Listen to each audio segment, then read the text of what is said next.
Good morning! Lagay tayo ng sunscreen kasi mainit na. Punta sana ako sa garden kaso hindi na lang. Marami akong gustong gawin. Kanina nag-ano ako doon sa computer room, computer shop ng anak ko. Nag-ano ako, nagwash ako ng tubig dun sa floor kasi masyadong maalikabok. Gusto ko sanang linisin. Kaso lang, may naglalaro na po na mga bata. So, hindi ko na pwedeng linisin o walisan. So, dito na lang ako. Nag-isip ako na magluto ako ng focaccia bread. Kaso, tinamad ako eh. Ang dami kong naila. Ubusin ko na lang ito. Hindi ko masyadong nakikita yung ginagawa ko. Parang nagano lang ako. Blur po yung nakita ko kasi wala akong glasses ngayon. Ngayon lang na naglagay ako dito.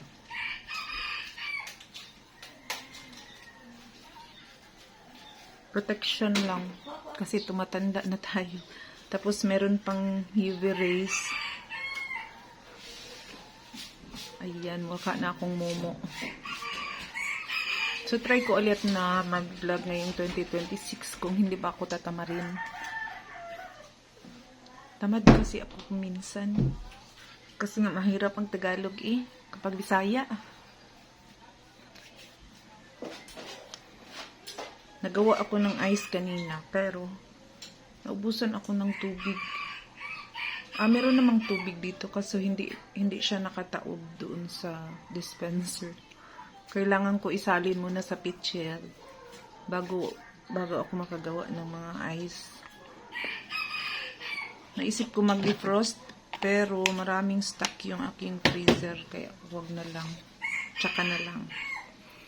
So ayan, nakita ko na kayo ang puti-puti na aking mukha. Tapos ang itim ng liig. Bahala na yung liig na yan.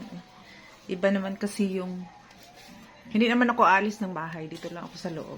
Kaso sabi kasi pag sumilip yung init ng araw hindi ka pa rin safe from UV rays. Kaya kailangan pala talaga mag sunscreen kahit nasa loob ng bahay, no? So ayun. Naka-charge itong aking phone. Paano ko dadalhin? Ito na lang. Kukuha ako ng yeast dito sa aking freezer.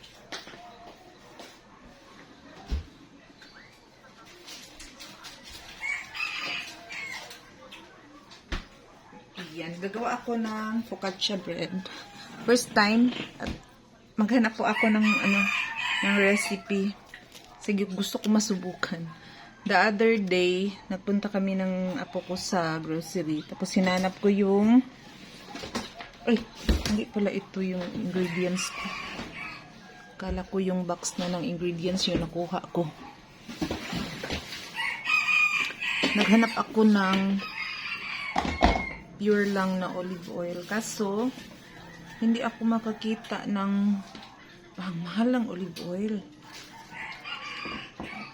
Meron siya malaki. Tapos, ang mahal-mahal niya. So, ang nakuha ko is olive oil plus sunflower oil. Tignan ko kung okay lang yung merong sunflower oil. Marami ako ditong iba't ibang klaseng harina kasi nagpa-practice ako mag-bake. Practice din minsan.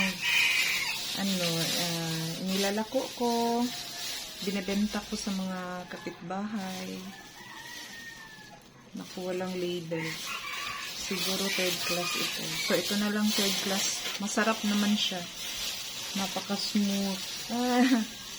Yung aking apo. Ayun. Yun. Ito yung aking body-body dun sa grocery. Diba, no? Oh. Tingin mo tapan? Gawa tayo tinapay. Natagak. Natagak.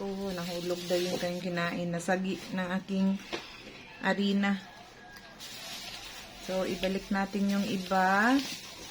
Ano pa ba kailangan natin? Sugar. Konting sugar and yung aking olive oil and dun sa kusina. ating sugar. 15 grams lang naman ang sabi. So, good luck sa ating pag-study ng ating focaccia ngayon.